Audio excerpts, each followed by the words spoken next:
मैं तो सभी देशवासियों को, सनातन धर्मियों को दीपावली की शुभकामनाएं देता हूं।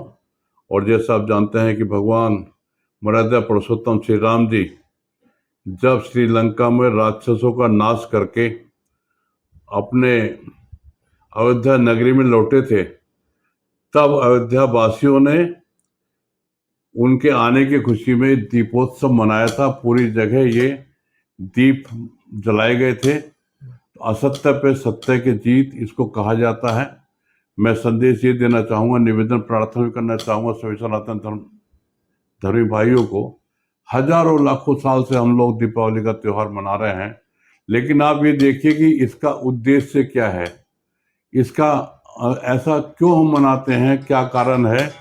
और हम जिनको मानते हैं भगवान श्री राम जी को, उन्होंने जो किया उसको अपने जीवन में क्यों नहीं उतारते।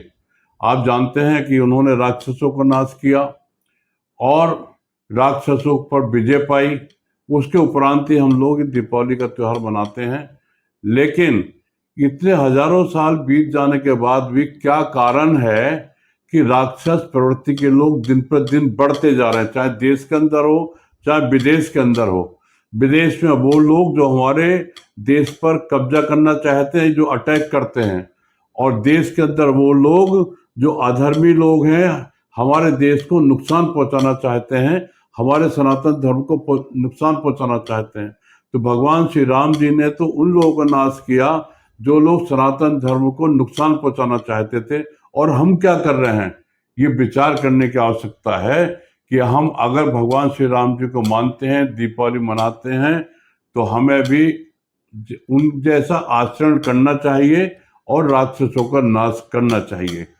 और इसके साथ मैं ये भी कहना चाहूँगा कि पैसा तो बहुत जरूरी है, धन के बिना कुछ प्राप्त नहीं किया जा सकता, लेकिन सबसे बड़ा जो धन है ना, वो संतोष धन है। अगर संतोष धन आ जाएगा तो जितने भी धन है सब धूल के समान है, धूली के समान है। दूसरा ये मैं कहूँगा, सबसे बड़ा जो सुख है वो निरोगी काया है। मैं देखता हूँ कि हमारे हिंदू भाई व्यायाम नहीं करते, मेहनत नहीं करते, सब तो नहीं लेकिन अधिकतर, तो हमारे स्वास्थ्य बिगड़ते जा रहे हैं। तो जो सबसे बड़ा सुख क्या है, निरोगी काया। जब हमारी काया ही निरोगी नहीं होगी, रोग होगा, तो हम कोई भी, चाहे पैसा हो, कितना रतन हो, पैसा हो, कुछ भी हो, हम उसका सुख नहीं भोग सकते। तो जरूरी है कि संतोष धन और निरोगी काया, व्यायाम कीजिए, मेहनत कीजिए, अपना स्वास्थ्य बिल्कुल ठीक रखिए, विदेशी खान पान से दूर रहिए। जो शुद्ध हमारे हिंदुस्तान की चीजें हैं उनको आप अपने जीवन में उतारिए। और जैसे भगवान श्री राम, पुरुषोत्तम भगवान श्री राम जी ने दुष्टों का नाश किया था, उसी प्रकार से आप दुष्टों का नाश कीजिए, ताकि सनातन धर्म के विरोध में कोई वो लोग कार्य ना कर सकें। मैं इन्हीं शब्दों के साथ सबको बहुत बहुत शुभकामनाएं, बहुत बहुत बधाई देता हूं। दीपावली को आपके परिवार में, हमारे देश में सुख शांति समृद्धि आए और सब लोग बहुत आनंद के साथ आनंदित रहें।